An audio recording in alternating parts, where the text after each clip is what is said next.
इसके बाद देखेंगे कि अकबर के द्वारा एक और बनाया गया मकान था जिसका नाम था क्या, इबादत खाना।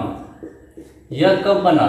1575 ईस्वी में। यह इबादत जो है यह खाना क्या होता था?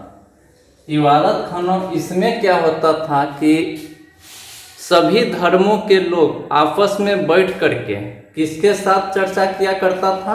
अकबर के साथ। यह जो है इबादत खाना पहले जो था सिर्फ किसके लिए था? मुस्लिम के लिए। किसके लिए? सिर्फ मुस्लिम के लिए। इसमें सिर्फ मुस्लिम बैठ करके अकबर के साथ क्या करता? चर्चा किया करता। और फिर देखेंगे कि 1578 ईस्वी में यह अकबर सबों के लिए खोल दिया, सभी धर्मों के लोगों के लिए खोल दिया और आपस में सभी धर्म के लोग बैठ करके किसके साथ चर्चा किया करता था? अकबर के साथ। उसके बाद फिर देखेंगे एक 1579 अकबर का एक और जो है एक कार्य करता है जिसका नाम रहता है महजरनामा। यह उसके बाद क्या किया कि महजरनामा जारी करवाया। कौन? अकबर। याद रखना है कि कब? महजरनामा 1579 ईस्वी में यह जारी करवाया। इसमें क्या होता था कि सभी धर्मों को, सभी धर्म के मामलों को अकबर स्वयं क्या करता था? देखा करता था। सभी धर्म के मामलों को अकबर स्वयं देखा करता था। यह एक आदेश पत्र था, यह एक उपाधि था। क्या? महजरनामा। अकबर जब स्वयं महजरनामा जारी किया उसके बाद महजर में उपाधि लिया। कौन सा उपाधि लेता है? अकबर दो उपाधि लेता है। महजर जारी करने के बाद अकबर दो उपाधि लेता है। एक लेता है सुल्तान ए आदिल। कौन सा? सुल्तान ए आदिल। पहला उपाधि जो लिया सुल्तान ए आदिल और दूसरा जो लेता है वह इमाम ए आदिल। कौन सा? इमाम ए आदिल।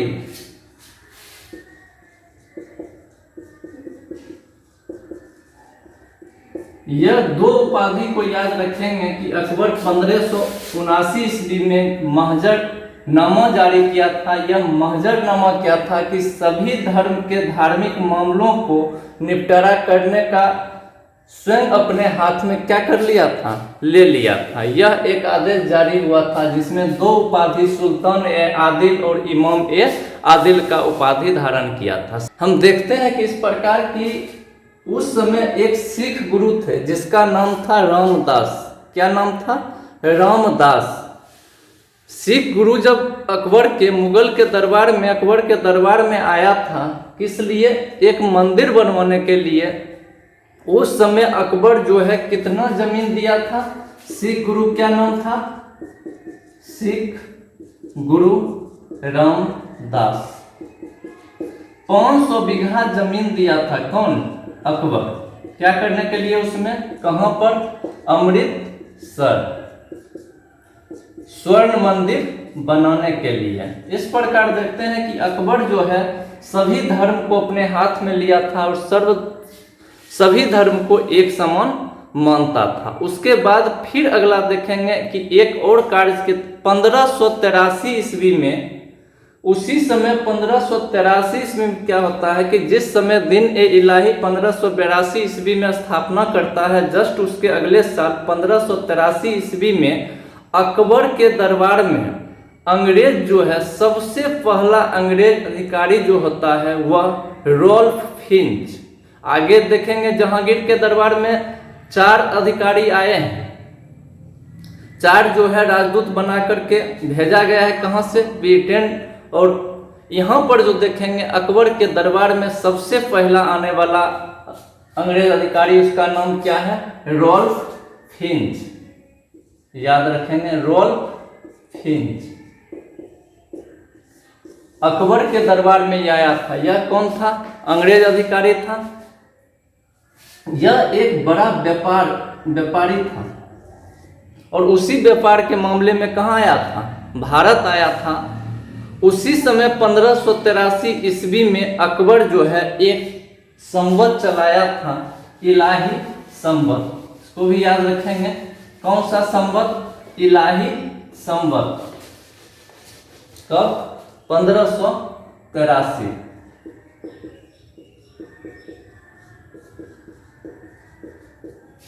इलाही संवत कौन चलाया था? अकबर।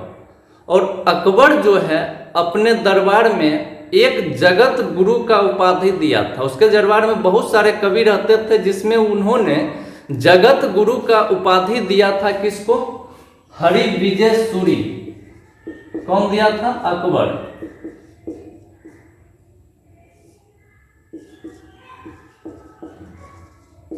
हरि विजय सिंह, इसको याद रखेंगे कि जगत, क्वेश्चन पूछा है एक बार कि अकबर जगत गुरु का उपाधि किसे दिया था, तो उसका नाम क्या था? हरि विजय सूरी। हरि विजय सूरी।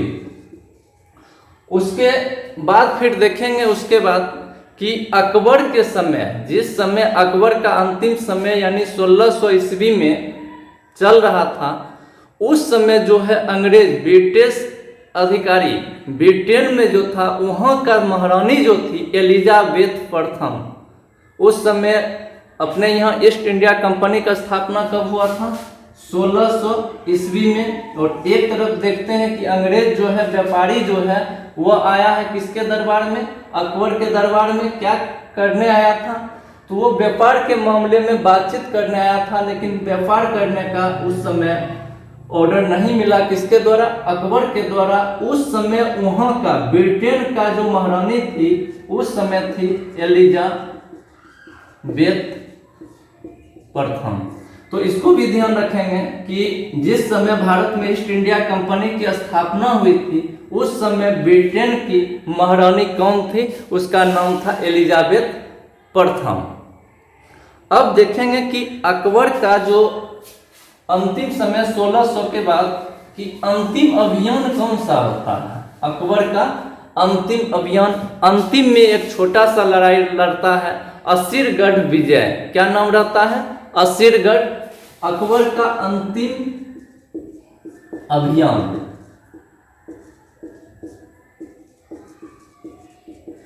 असीरगढ़ विजय। इसके बाद क्या होता है कि पेचिस की बीमारी हो जाने के कारण अकबर के क्या हो जाता है? देखिए, कुछ बुक जो हम पढ़ेंगे उसमें दिया हुआ है 27 अक्टूबर, और कुछ में पढ़ेंगे 29 अक्टूबर को क्या हो जाता है? अकबर का मृत्यु 1600। तो दोनों डेट याद रखेंगे, 27 या 29 अक्टूबर 1605 ईस्वी में क्या होता है कि पेचिस बीमारी के कारण अकबर का क्या होता है? मृत्यु। अकबर का आप देखेंगे कि अकबर का मृत्यु कहाँ होता है? फतेहपुर सिकरी, जिसको कौन बसा था? अकबर। वहीं पे अकबर का क्या होता है? मृत्यु हो जाता है। और अकबर का जो है मकबरा सिकंदरा नामक स्थान, सिकंदरा नामक गांव में बनाया गया। अकबर का पढ़ेंगे मकबरा, अकबर का मकबरा सिकंदरा नामक गांव में था। यह जो सिकंदरा नाम है, यह इस गांव को कौन बसाया था? सिकंदर लोदी। इस गांव को जहां पे उसका मकबरा बना है सिकंदरा नामक गांव में, उस गांव को बसाया था सिकंदर लोदी। लेकिन बाद में पढ़ेंगे कि अकबर उसका क्या करता है कि नाम को बदल देता है और उसका नाम रख देता है बहिस्ता बाग। क्या रखता है नाम? बहिस्ता बाग। यही सिकंदरा जो नाम है, इसी का नाम हो जाता है, बाद में पढ़ेंगे, बहिस्ता बाग। इसको भी याद रखेंगे कि सिकंदर नामक गांव जो है सिकंदर लोदी ने बसाया था। क्या हो गया कि 27 या 29 अक्टूबर 1605 को अकबर पेचिस बीमारी के कारण क्या हो जाता है? इसका मृत्यु होता है। मृत्यु भी पूछता है कहाँ हुआ था? वह फतेहपुर सिकरी में हुआ था, और उसका मकबरा जो है सिकंदरा नामक गांव में बनाया गया था, जिसको अकबर क्या किया था? बाद में नाम बदल करके बहिस्ताबाद रख दिया था। इसका जो है निर्माण जो है, इसका मकबरा का निर्माण जो है वो कौन करवाया था? जहांगीर।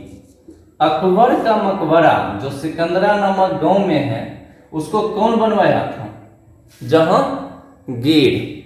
अब हम पढ़ेंगे कि जो बार बार क्वेश्चन भी पूछा जाता है अभी कि अकबर के नवरत्न कौन थे। तो अकबर के नवरत्न में पढ़ना है।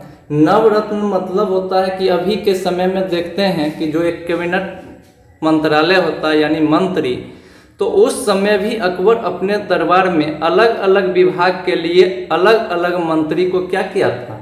नियुक्त किया था। तो उसमें 9 जो थे मुख्य रूप से, उसी को नवरत्न बोला गया। अब उसके बारे में हमें देखना है कि अकबर का नवरत्न, इसको ध्यान में रखना है कि 9 पूछ देता है कभी कि उसके कौन कौन नवरत्न में 4 का नाम देता है, 1 नाम गलत दे देता है। तो इसके बारे में सबसे पहले हमको पढ़ना है, इसका सब नाम जानते हैं, बीरबल। बीरबल यह जो था यह ब्राह्मण था। क्या था? यह ब्राह्मण। और इसका बचपन का नाम जो है वह है महेश दास। इसके बारे में देखेंगे कि जिस समय 1582 ईस्वी में दिन ए इलाही धर्म की स्थापना हुआ था, कौन किया था? अकबर। तो दिन ए इलाही को मानने वाला पहला हिंदू कौन था? बीरबल। पहला और अंतिम हिंदू दोनों याद रखें, पहला और अंतिम कौन सा हो गया? बीरबल। इसी को बीरबल जो है, बीरबल को कविराज, कौन सा उपाधि? कविराज का उपाधि कौन दिया था? अकबर। तो एक और याद रखना है कि बीरबल को कविराज का उपाधि किसके द्वारा दिया गया था? अकबर के द्वारा। इसका जो होता है किसका? बीरबल को देखते हैं कि एक युद्ध में जो है अफगान विद्रोह हो रहा था, उसी समय बीरबल को क्या किया जाता है? बीरबल को 1585 ईस्वी में 1585 ईस्वी ध्यान रखेंगे, अफगान विद्रोह में इसे मार देता है। तो पहला तो हम देख लिए कि पहला नवरत्न में ध्यान रखेंगे बीरबल, जो कि धर्म में क्या था? ब्राह्मण। उसका बचपन का क्या नाम था? महेश दास। और अकबर उससे कविराज की उपाधि से नवाजित किया था। किस उपाधि? कविराज की उपाधि। और 1585 ईस्वी में अफगान विद्रोह में यह क्या होता है? मारा जाता है। कौन? बीरबल। अकबर का नवरत्न इसमें पढ़ेंगे, दूसरा में पढ़ेंगे अबुल फजल। अबुल फजल यह क्या किया था? यह पुस्तक एक लिखा था जिसका नाम क्या था? अकबर नामा। याद रखेंगे, अकबर नामा। यही अकबर नामा पुस्तक के बीच तीसरा अध्याय में जो पढ़ते हैं उसी का नाम दिया गया है आईने अकबरी। कौन लिखा था? अबुल फजल। यह कौन था? अकबर के नवरत्न में शामिल था। इसको जो है एक बुंदेला राजा, यह नाम रहता है, एक बुंदेला राजा जो होता है वीर सिंह बुंदेला। बुंदेला राजा वीर सिंह बुंदेला, इसे क्या किया था? मार दिया था। किसको? अबुल फजल को। यह वीर सिंह बुंदेला जो है इससे मरवाया गया था। इसको मरवाया कौन था? यह मरवाया था जहांगीर। जहांगीर क्या करता है? इससे मरवा देता है। किसको? अबुल फजल को। इसके बाद फिर हम पढ़ेंगे, इसका एक बड़ा भाई रहता है जिसका नाम रहता है फैजी। फैजी के बारे में कि यही फैजी जो है इसका जो है दरबारी कवि बोला जाता है। किसको? फैजी को। फैजी कौन होता है? अबुल फजल का बड़ा भाई। किसका? अबुल फजल का ये कौन था? बड़ा भाई। अकबर जो है, अकबर का पूछता है कि दरबारी कवि कौन था, तो यही जो है फैजी उसका दरबारी कवि था। फैजी का एक और महाभारत और गीता, फैजी क्या किया था? एक तो ये क्या हो गया, अकबर का दरबारी कवि। दूसरा हो गया कि यह महाभारत और गीता, दो पुस्तक के नाम याद रखेंगे। कौन कौन सा, महाभारत और गीता। इसको क्या किया था, यह फारसी में अनुवाद। कौन, फैजी। उसके बाद देखेंगे फिर तीसरा तानसेन। तानसेन के बारे में सब सुने हैं। तानसेन सबसे पहले देखेंगे कि इसका जो है जन्म और मकबरा। जन्म भी हुआ है ग्वालियर में और मकबरा भी क्या है, ग्वालियर में ही बना हुआ है। इसको अकबर जो है ध्रुपद गायन शैली का निर्माता कहा था। किसको, तानसेन को।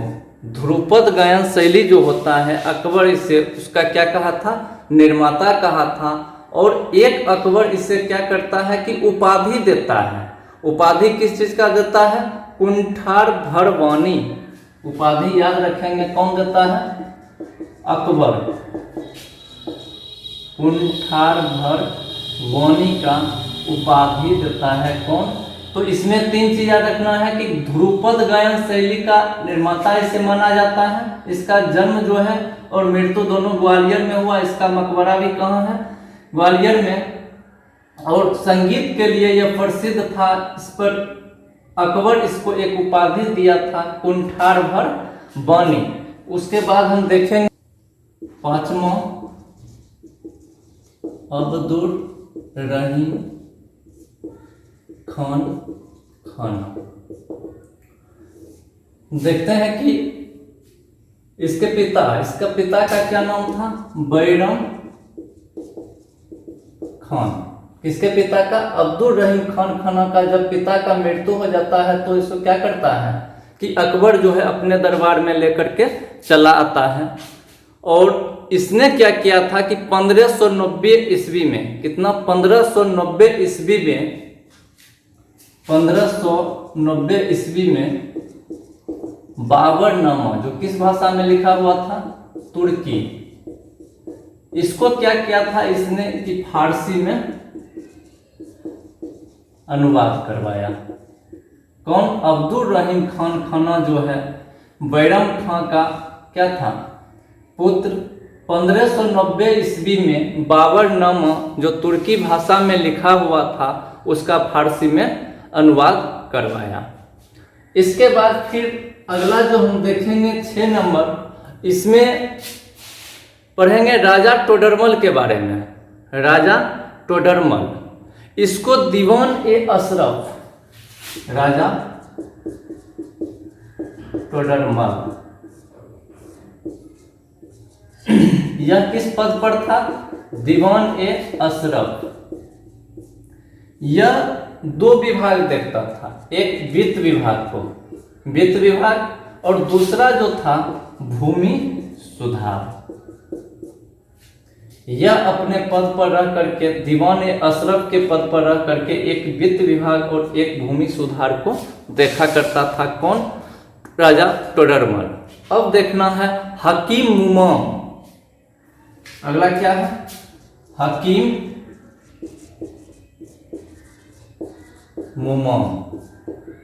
यह क्या था कि हकीम मुमाम जो है अकबर का यह काफी क्लोजली जो है फ्रेंड, दोस्त रहता है, यानी मित्र। इसको भी अपने नवरत्न में शामिल किया था। कौन, अकबर। मुल्ला दो प्याजा, कहीं पे दा लिखा होगा किसी बुक में, कहीं पे दो, मुल्ला दो प्याजा। यह क्या था कि यह एक काफी बुद्धिमान व्यक्ति रहता है। यह काफी बुद्धिमान व्यक्ति रहता है और बुद्धिमानता के कारण इसको क्या किया गया है कि नवरत्न में अपने में शामिल किया था। अगला है मान सिंह। मान सिंह अमेर का राजा जो भारमल होता है उसका जो होता है पौत्र यानी पोता होता है। कौन, मान सिंह, जो काफी योग्य सेनापति था। नवरत्न में इसे भी शामिल क्या हुआ था। इसी आमेर का राजा जो देखे थे, भारमल का पुत्री जो होती है जोधा भाई, जिससे अकबर क्या करता है, शादी करता है। इसके बाद फिर आगे हम देखते हैं एक कि अकबर के समय जो था, याद रखेंगे एक बार क्वेश्चन पूछा है कि अकबर के समय में उसका जो है प्रसिद्ध चित्रकार का क्या नाम था, प्रसिद्ध उसका चित्रकार कौन सा था। तो उसका नाम हम देखेंगे दशवंत। क्या करेंगे, दशवंत। दरबार में प्रसिद्ध चित्रकार जिसका नाम क्या होता है, दशवंत। अब यहाँ आगे देखते हैं कुछ पुस्तकों के रचयिता। तो उसके दरबार में एक कवि के बारे में पढ़ेंगे जिसका नाम रहता है बदायूनी। बदायूनी, इसने एक पुस्तक लिखा था जिसका नाम था रामायण। यही बदायूनी जो है, यह अकबर के बारे में एक बार बोला था कि अकबर जो है इस्लाम का शत्रु है। इसको याद रखेंगे। किसने कहा था, बदायूनी ने। क्या बोला था कि अकबर इस्लाम का शत्रु। फिर हम दूसरा पढ़ेंगे फैजी। फैजी के बारे में, फैजी पीछे पढ़े, ये कौन है, फैजी अबुल फजल का बड़ा भाई है। इसने एक पुस्तक लिखा था लीलावती। क्या नाम है उसका, लीलावती। फिर एक और पढ़ेंगे अबुल फजल के बारे में कि अबुल फजल एक पुस्तक लिखता है जिसका नाम होता है कालियादान।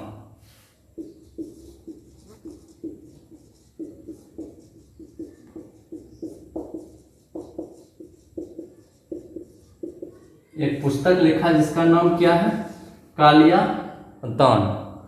और एक जो है कि बहुत बार क्वेश्चन भी आया है कि महाभारत इसको क्या किया गया था, फारसी अनुवाद जो किया गया था। तो उसका ऊपर जो था, इसका शीर्षक जो पड़ा था रजनामा। इसका शीर्षक क्या बना था, रजनामा शीर्षक बना था किसका, महाभारत। इसका फारसी अनुवाद जो किया था वह किया था बदायूनी और फैजी। तीन का इसमें नाम पढ़ेंगे, बदायूनी, फैजी, नकीम खां। तो इसको फारसी अनुवाद कौन किया है, नकीम खां, बदायूनी और फैजी। ये सब क्या है, अकबर के समय में हुआ है। इसके बाद अकबर के बारे में देखेंगे कि याद रखना है कि इमारतें, इसने बहुत सारा इमारतें बनवाया था। कौन, अकबर।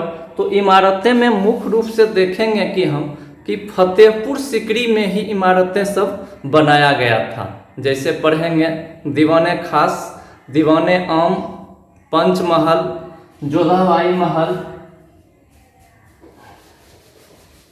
तो इसका देखते हैं कि कौन कौन तो मुख्य रूप से जो परीक्षा में पूछा जाता है उसको देख लेते हैं। तो इसमें क्या लिखेंगे, इमारतें किसके द्वारा, अकबर के द्वारा।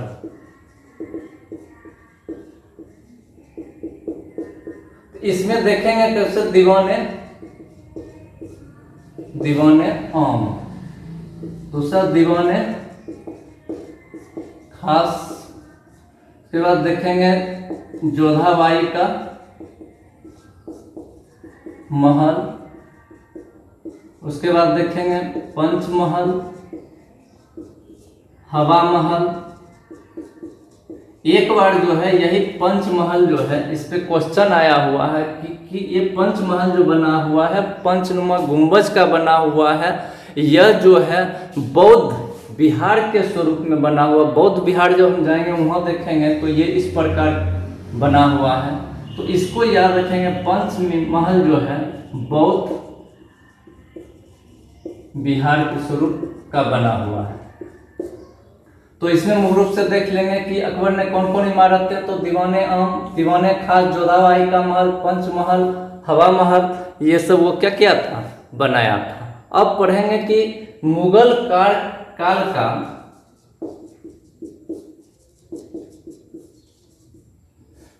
काल का जो है उस समय राजकीय उसका भाषा क्या था, फारसी। जितना बुक लिखा गया था पढ़े थे कि वहाँ बाबरनामा ये सब तुर्की, लेकिन उसका जो है राजकीय भाषा जो है वह कौन सा है, फारसी। याद रखेंगे मुगल का राजकीय भाषा कौन सा है, फारसी। अकबर जो है धार्मिक मामले में भी 2-3 काम किए, पीछे भी पढ़े थे कि जैसे इलाही संबत, सिजदा व पाबोस लाया था, झरोखा दर्शन लाया था, ये सब उसके क्या थे, मुख्य कार्य थे। अब एक का नाम हम बार बार पढ़े थे कि मान सिंह, तो उसमें पढ़े थे कि मान सिंह कौन था, यह मान सिंह था कौन, तो आमेर का जो पढ़े थे, आमेर का राजा क्या था नाम, बिहारी मल या भारमल। उसी का मान सिंह जो होता है पौत्र होता है, वही भारमल है जिसकी पुत्री से अकबर शादी किया था। उसका क्या नाम था, जोधाबाई, और उसी से एक सलीम नाम का पुत्र प्राप्त हुआ था जो बाद में जाकर के क्या बनेगा, जहांगीर। और उस जहांगीर के बारे में यानी उस समय से हम क्या करेंगे, 1505 ईस्वी से 1506 में वो गद्दी पर बैठा है, लेकिन मृत्यु पर कब हुआ है, 1505 ईस्वी। 1527 तक जो है पढ़ेंगे जहांगीर के बारे में, जो अगला वीडियो आएगा। थैंक यू, धन्यवाद।